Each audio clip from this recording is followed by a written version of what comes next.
We are meeting at a time when the Indian economy is coming out of the difficulties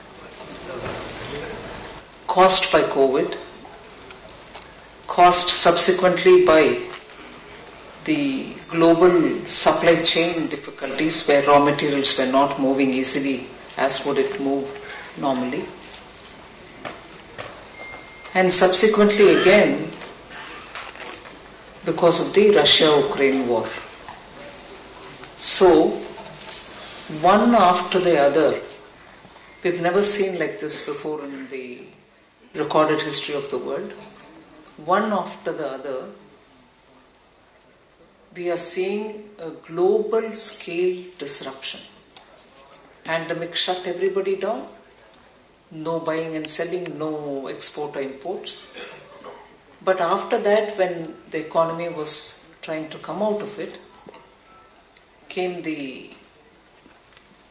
after that and slightly before that also came the problem of movement of goods, shortage of containers, supply chain disruptions, from small to not so important raw material to very serious critical inputs. Then, as I said, when you thought you were getting out of that problem, you had the Russia-Ukraine war, which has brought in a sense of insecurity to the entire world on food grains, on crude, on fertilizers. So you've reached a stage where you've seen one after the other without a gap. You're not able to lift your head, not just India, the rest of the world. So we are meeting at a time when we have seen each one of them in their toughest severity.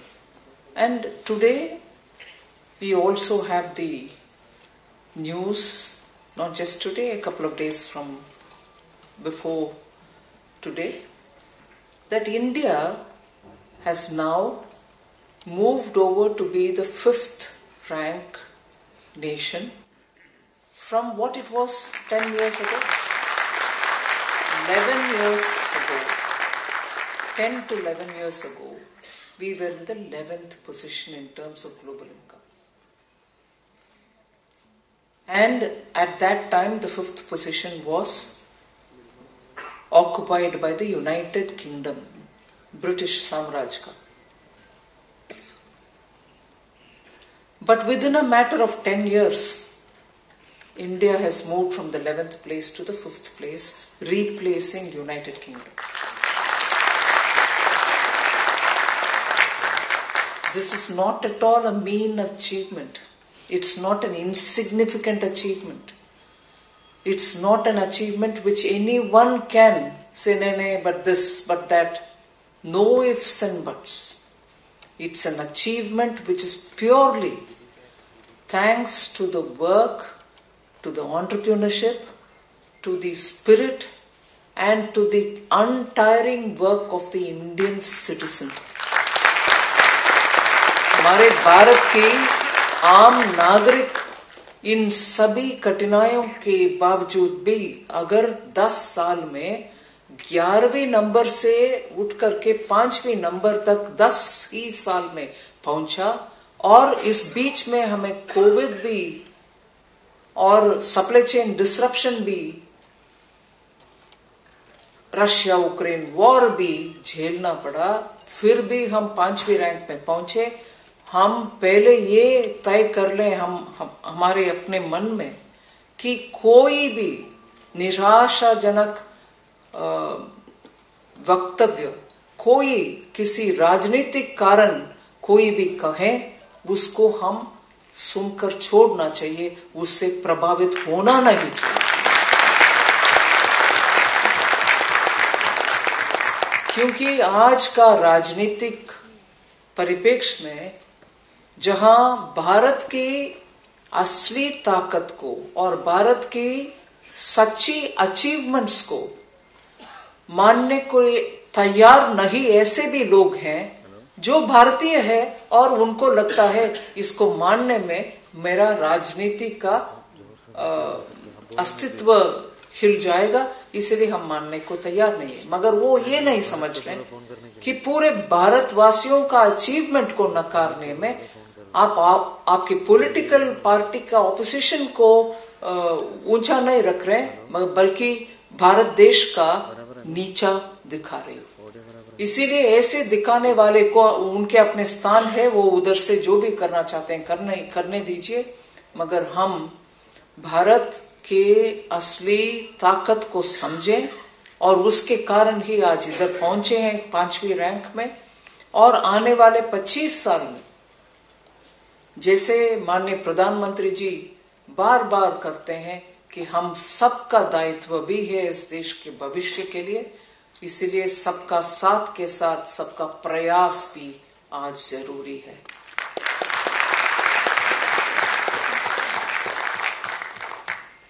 और इस बीच में Morgan Stanley का एक global report है, उसके द्वारा हमें ये भी उनके आंकड़ा है, वो उनका असेसमेंट बोल रहे हैं कि बाय 2030 मतलब 7-8 इयर्स के अंदर हम शायद 28% ऑफ एशियाज ग्रोथ में, पूरे दुनिया के ग्रोथ में एशिया के ग्रोथ, और उस एशिया के ग्रोथ में भारत का हिस्सा 28% तक होगा, और ग्लोबल ग्रोथ में हमारे हिस्सा 22% तक होगा।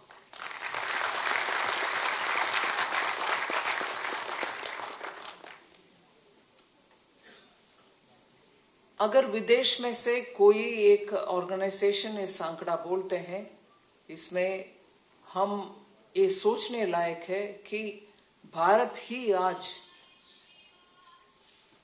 पूरे दुनिया में सब झेल रहे हैं प्रॉब्लम, यूक्रेन का, कोविड का, रिवाइवल का, सप्लाई चेन शॉर्टेज का, मगर भारत ही इन सब कठिनाइयों के झेलते हुए इसके बावजूद भी फास्टेस्ट ग्रोइंग इकोनॉमी है आज।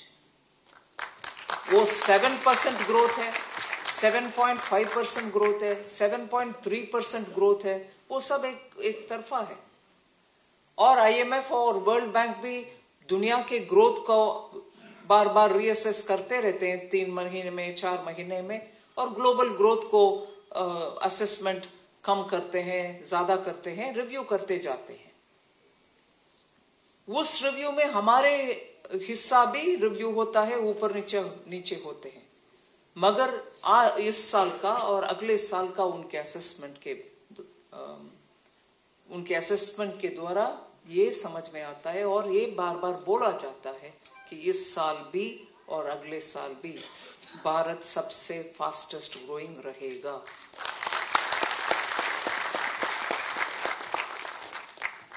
इसमें एक विषय हम हमारे अपने पॉलिसी और पॉलिसी मेकिंग के ऊपर ध्यान देना चाहिए।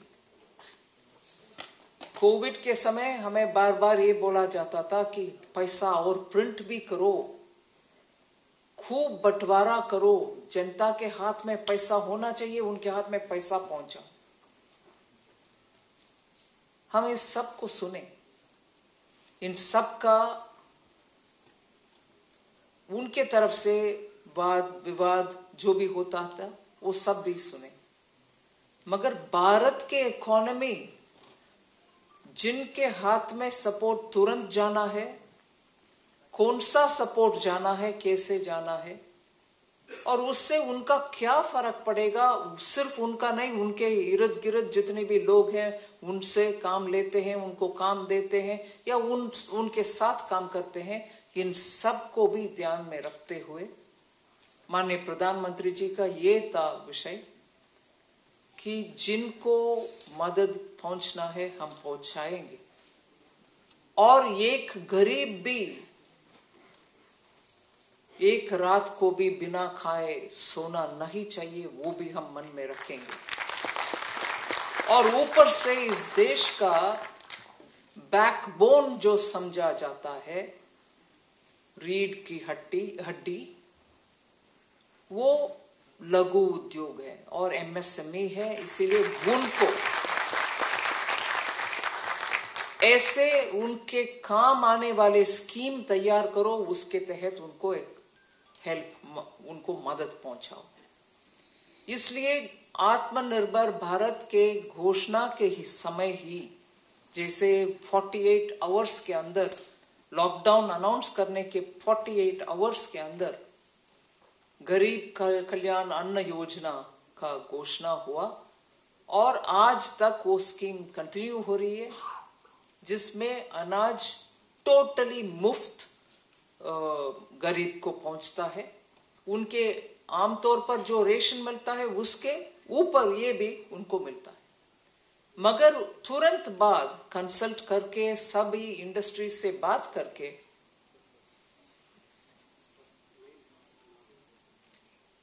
आत्मनिर्भर भारत अनाउंसमेंट के द्वारा emergency credit liquidity guarantee scheme का घोषणा हुआ, जिसके द्वारा 3.5 लाख करोड़ का एमएसएमई के लिए स्कीम अनाउंस हुआ और उसमें 99% सैंक्शनड अमाउंट डिस्पर्स भी हुआ, उसमें सरकार की सॉवरेन गारंटी के द्वारा। इसलिए एमएसएमई का विषय में कोरोना से पहले ही सरकार के द्वारा बहुत सारे घोषणा हुआ, जैसे आप चाहते थे डेफिनेशन बदलना, on the phone in principle approval 60 minutes के अंदर देना, और उसके बाद धीरे धीरे से हर एमएसएमई सेक्टर का पॉलिसी को रिव्यू करके एमएसएमई मिनिस्ट्री के द्वारा भी सीजीटीएमएस स्कीम, जिसमें एनपीए हुए एमएसएमईज को भी मदद देने का एक स्कीम ले आए। सो पैंडेमिक के समय पूरे के पूरे एमएसएमई को मन में रखते हुए ही मॉरेटोरियम भी ले आए, जिससे कोई एमएसएमई कोविड के कारण एनपीए ना हो। बैंक को आदेश दिया, उसके ऊपर प्रश्न चिन्ह उठाए लोग ने, फिर सुप्रीम कोर्ट तक पहुंचा केस, फिर सुप्रीम कोर्ट में भी एक कमेटी के द्वारा, कामत कमेटी के द्वारा लिस्ट बनाया कि इन सेक्टर्स को भी मॉरेटोरियम और इंटरेस्ट को वेव करना या उसको सरकार के सब्सिडी के द्वारा उनको बोझ हटाना, ये सब उस समय ही हुआ। और इसमें मैं कॉमन स्ट्रैंड, एक धागा, इन सबको जोड़ते हुए एक धागा अगर मैं देख रही हूं, वो एमएसएमई है। एमएसएमई का ही नजरिया इन सभी पॉलिसी में हमने जोड़ कर लिया है। एमएसएमई के लिस्ट में हम क्या स्टार्टअप्स को जोड़ते नहीं है? जोड़ना भी चाहिए। स्टार्टअप्स को भी हम बहुत सारे बैंकिंग सेक्टर के द्वारा, फिस्कल कंसिडरेशंस के द्वारा एमएसएमई को जितना ध्यान में रखते हुए पॉलिसी करते हैं, उतना ही स्टार्टअप्स को भी हमने असिस्ट किया। इसीलिए आप आज देख रहे हैं भारत 3rd रैंक में है पूरे दुनिया में एमएसएमई इकोसिस्टम बनाने में, और उसमें फर्स्ट क्वार्टर ऑफ 2022 तक 1.5 साल में स्टार्टअप्स में से इतने सारे ऑलरेडी यूनिकॉर्न के स्तर पर पहुंच गए, 100 से ऊपर। ये प्योरली भारत के एंटरप्रेन्योरशिप का और वो एंटरप्राइज जो क्वालिटी हम हर एक के अंदर है, जिसको पिछले 60 साल में, नियरली 50-60 इयर्स में दबा कर रखा था, because of the way we treat our businesses, because we don't trust them, and because it was under the license quota Raj, which although was removed in 1991, धीरे धीरे उसका प्रभाव आने तक you saw MSMEs and other entrepreneurial citizens of India suffering for support from government.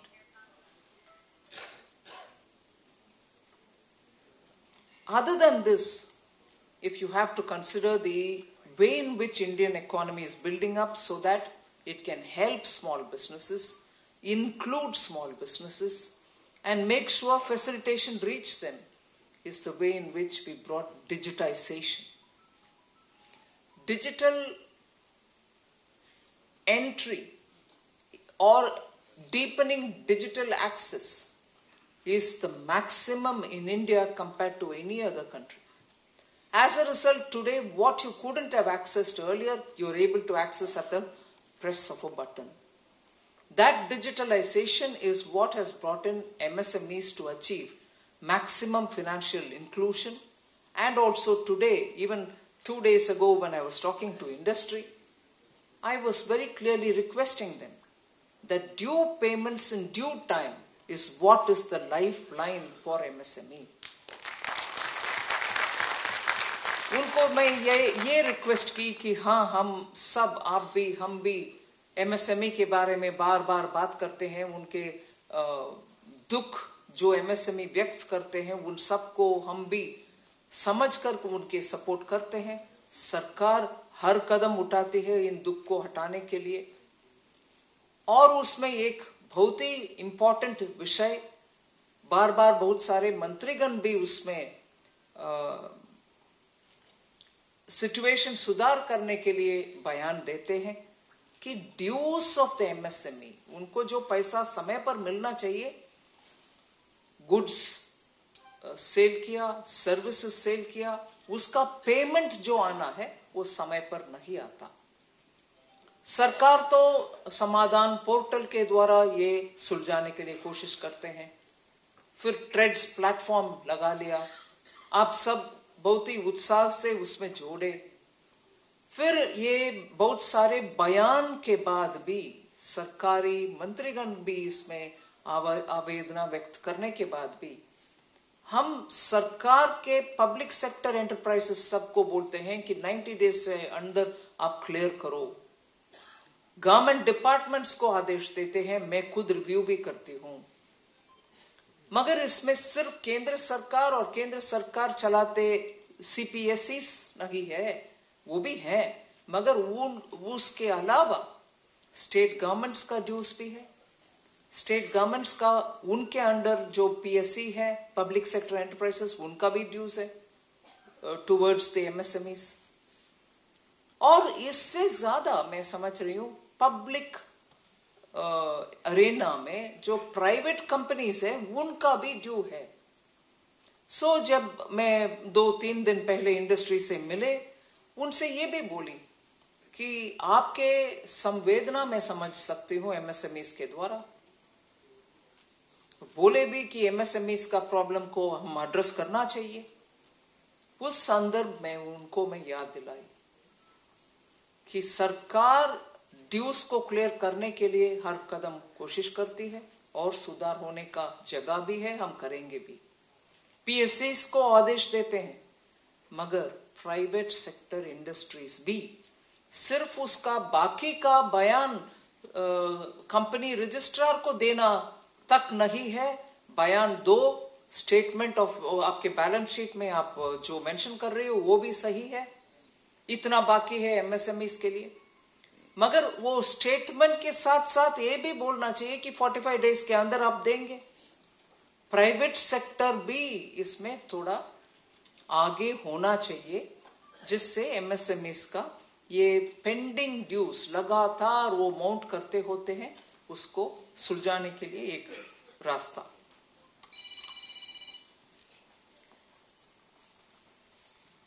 June 30 this year, प्रधानमंत्री जी spoke on the उद्यमी Bharat programme. बहुत सारे विषय लघु उद्योगों के विषय में प्रधानमंत्री जी उस मीटिंग में बोले, मगर एक आध विषय उसमें से मैं निकाल करके आपके सामने दोहराना चाहती हूं। हमारी सरकार 2014 से जो 2014 ऑनवर्ड्स टू टुडे बजट में 650% इंक्रीज हुआ है बजट में MSMEs के लिए। वो 7-8 साल, पिछले 7-8 साल में 650% increase in budget for MSME। सो उस मीटिंग में प्रधानमंत्री जी एमएसएमई को, माइक्रो स्मॉल मीडियम एंटरप्राइजेस को दूसरे एक और डेफिनेशन दिए हैं, उसको आपके सामने मैं दोहराना चाहती हूं। MSME means maximum support to micro small and medium enterprises. वो मैक्सिमम सपोर्ट प्रधानमंत्री मोदी जी 2014 से आज तक और आने वाले अमृतकाल में भी देने वाले हैं, दिए हैं, आगे भी देंगे।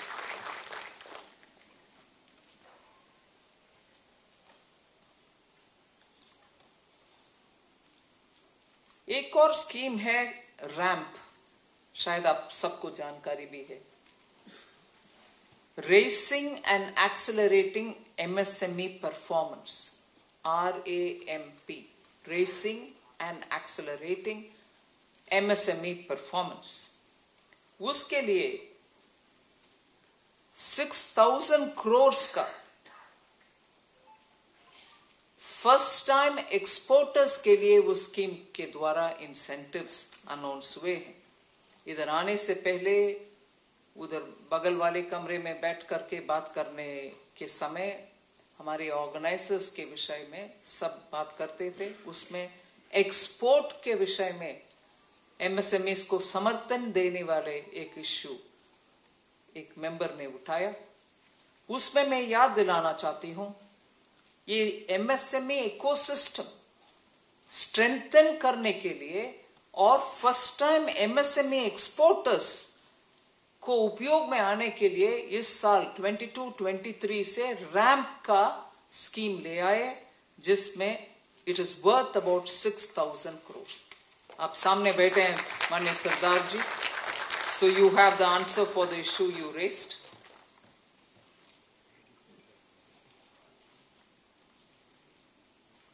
फिर डिजिटल के विषय में how it has helped MSME directly.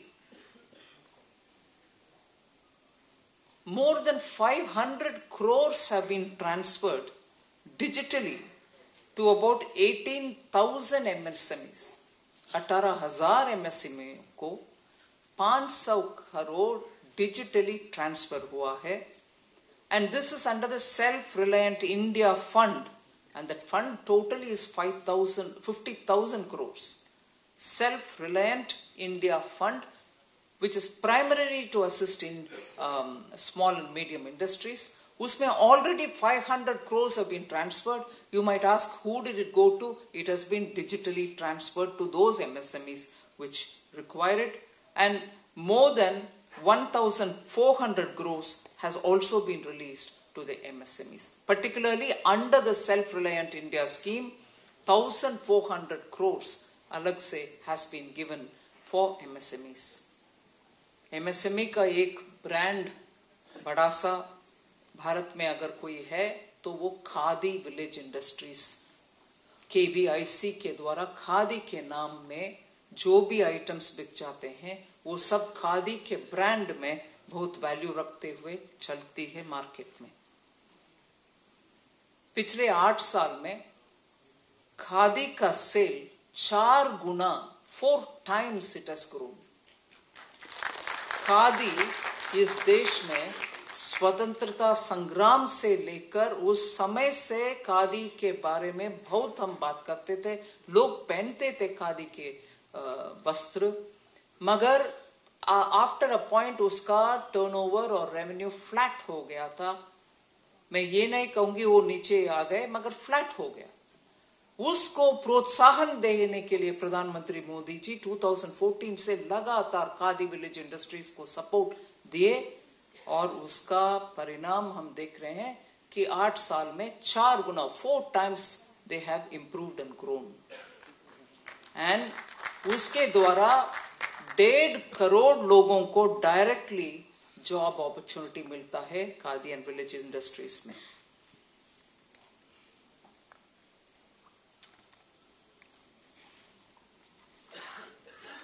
Government procurement के लिए सरकार बहुत ही, पर्टिकुलरली केंद्र सरकार और उनके पब्लिक सेक्टर अंडरटेकिंग सब प्रोक्योर करते हैं बहुत सारी चीज मार्केट से, मगर एक GeM portal, government e market GEM portal, जो हम 2015 में प्रधानमंत्री जी इनॉग्रेट किए, मैं कॉमर्स मिनिस्ट्री में थी उस समय, मुझे याद है, सरकारी हर प्रोक्योरमेंट को जेम के द्वारा करो और उसमें MSME को एक सेक्शन टोटली रिजर्व करो और उनको प्रायोरिटी दो।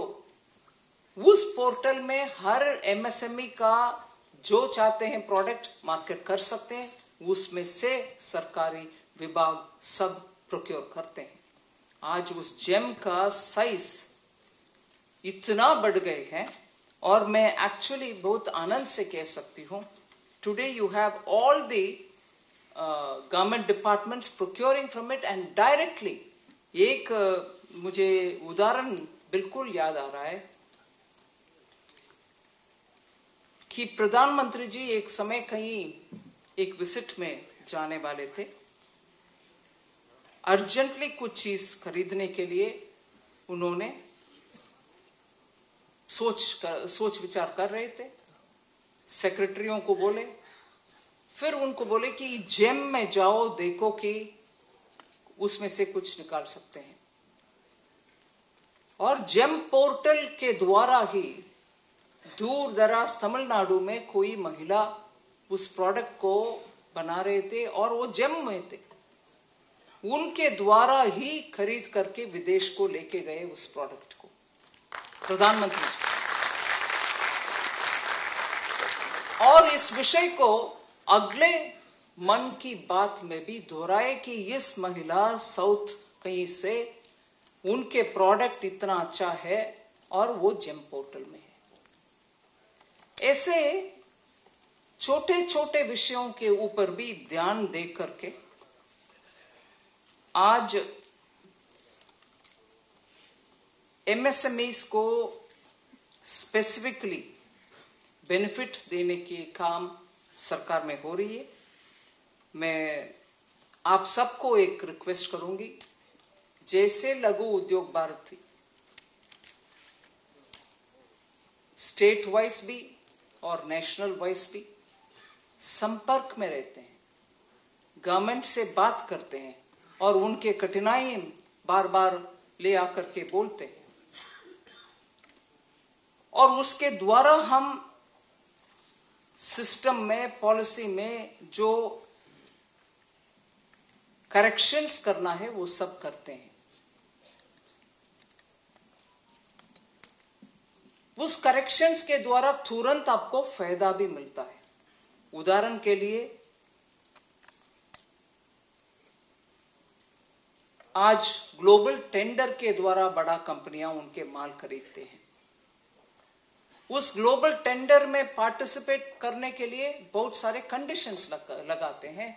प्रायर एक्सपीरियंस है, आपके टर्नओवर इतना तक है, आप इतने सारे ग्लोबल कंपनियों को सप्लाई पहले कर चुके हैं क्या, ऐसे सब कंडीशन।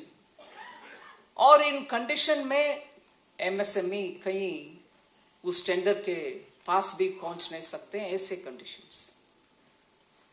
मुझे मालूम है कम से कम 5-6 साल में डिस्कशन के बाद तुरंत उसी समय निर्णय लिया, और उस निर्णय शायद 2018 में लागू में आया कि 200 करोड़ के नीचे जो भी टेंडर है वो ग्लोबल टेंडर नहीं होना चाहिए। और उस कंडीशन हटाने में हमारे MSME बहुत सारे उसमें शामिल होने का अपॉर्चुनिटी मिला। वो निर्णय भी हमारी सरकार मोदी जी के नेतृत्व में हुआ।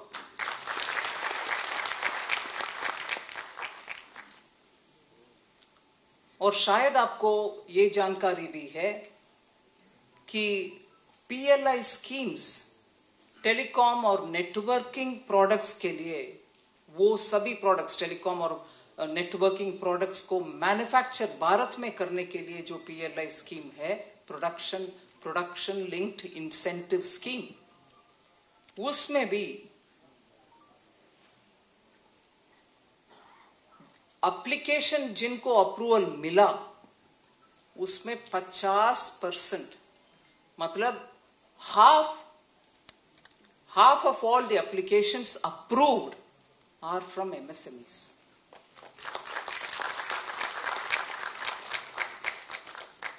सिर्फ इस विषय को सुनने के बाद ऐसे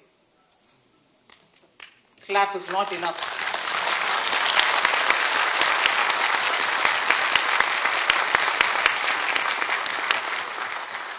मुझे समझ में नहीं आ रही कि मेरे हिंदी के वजह से आपका रिएक्शन देर में हो रही है क्या? मैं इंग्लिश में बात करना बेहतर समझती हूँ. My English is not complicated, but at least audience response will be better. Hindi में आप सो जा रहे हैं. ये महिला क्या बोल रही है मुझे समझ में नहीं आ रहा है. छोड़ो भाई. No good. PLI, networking and communications, and also telecom products. इसका एप्लीकेशंस जितने भी आए उसमें 50% MSME और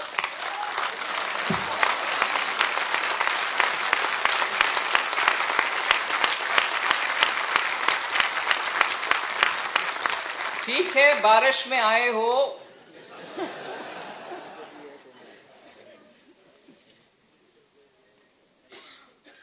फिर ये टॉयज का प्रमोशन भी खिलौने मैन्युफैक्चरिंग भारत में हो इसका भी बहुत प्रोत्साहन सरकार ने दिया और उसके कारण आज हमारे खिलौने विदेश को एक्सपोर्ट में जा रहा है.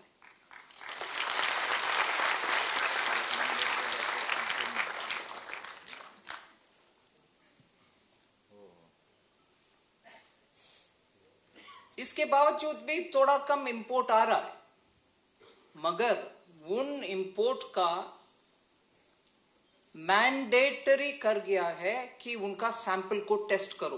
वो सेफ्टी रिक्वायरमेंट ठीक है कि नहीं वो कंपल्सरी मैंडेटिंग बना दे.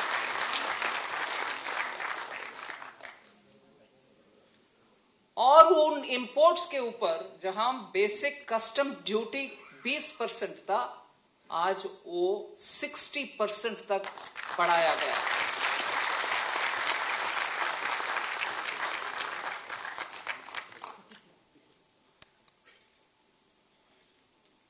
इस विषय को क्यों हम इतने विस्तार से बात करना उसका आवश्यकता क्या है. 8,366 मतलब 8,366 Hindi. I can't say that in Hindi. 8,366 MSME registered toy manufacturers है इस देश में.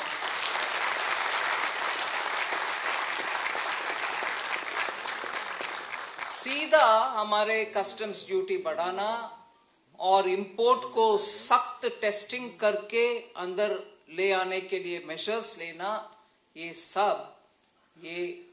8,000 से ज्यादा जो MSME यूनिट्स है टॉय मैन्युफैक्चरर्स उनको मन में रखते हुए किए गए कदम है.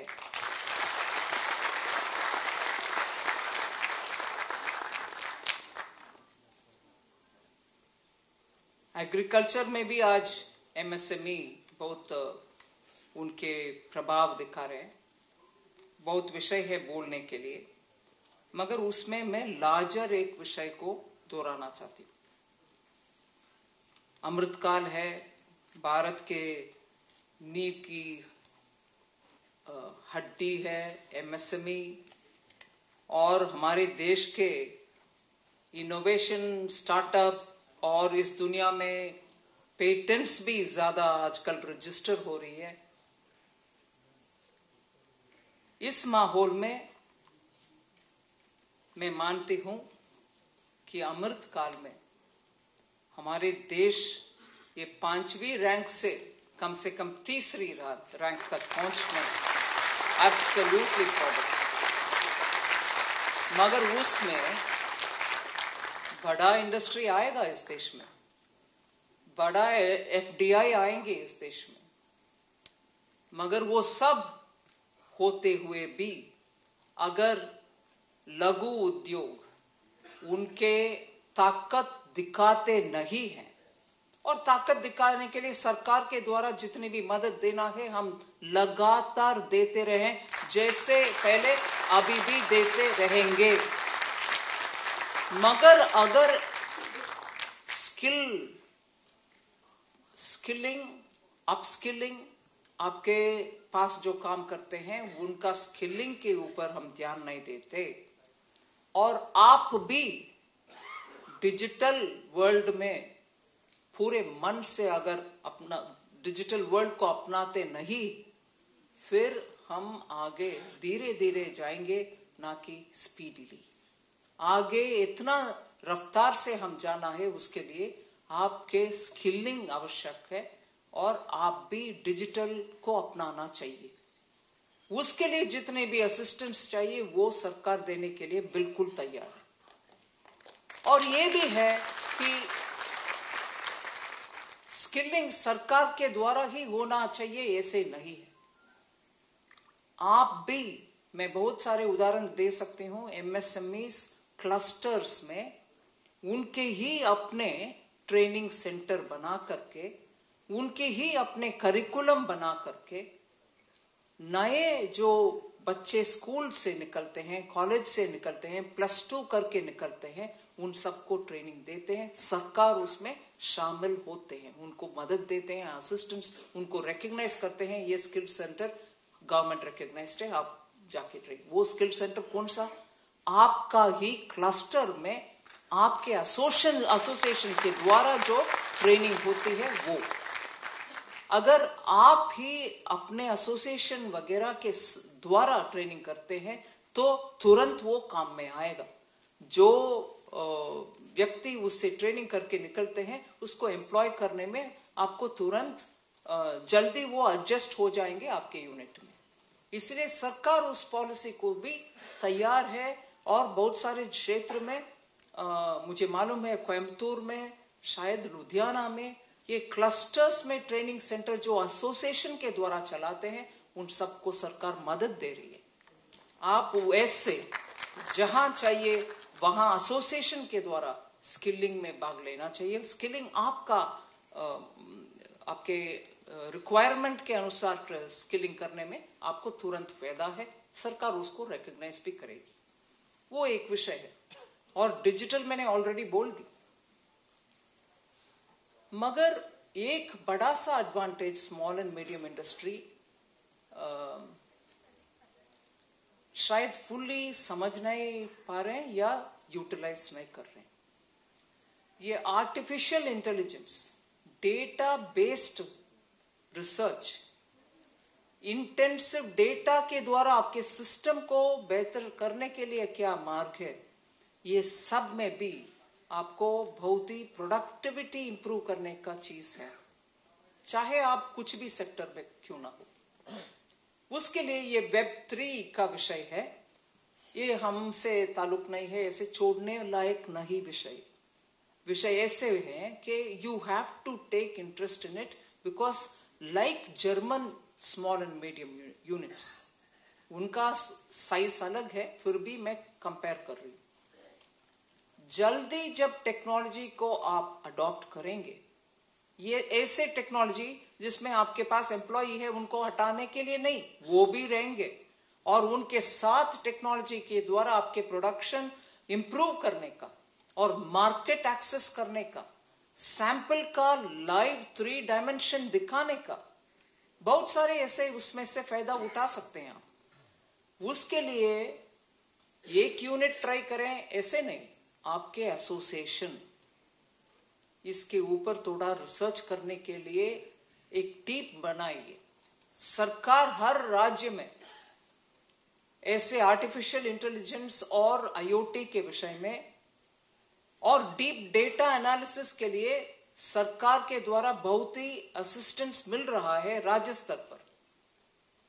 आप भी लघु उद्योग भारती के द्वारा सरकारों के साथ काम करना इस विषय में आपको फायदेमंद रहेगा।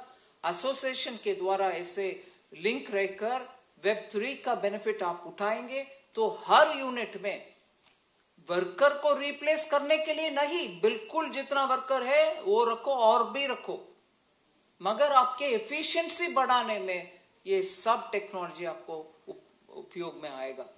मैं स्किलिंग और ये विषय के ऊपर, टेक्नोलॉजी का अपनाने के विषय के ऊपर आपको विनती कर रही हूं कि ये नेक्स्ट 25 इयर्स में हमारे इकोनॉमी डेवलप करने का रफ्तार तेजी करने के लिए ये दो विषय एकदम काम में आएगा, और मैं मानती हूं उसका सीधा प्रभाव, पॉजिटिव इंपैक्ट एमएसएमई के ऊपर ही होगा।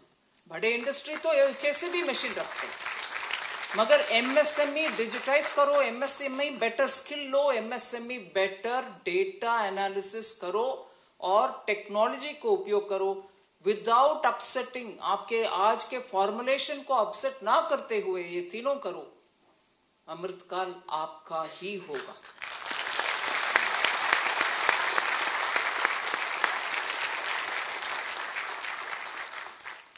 आज आपके साथ थोड़ा हमारे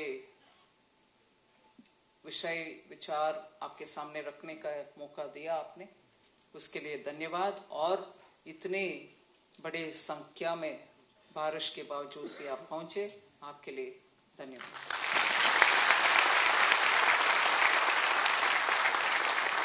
भारत माता की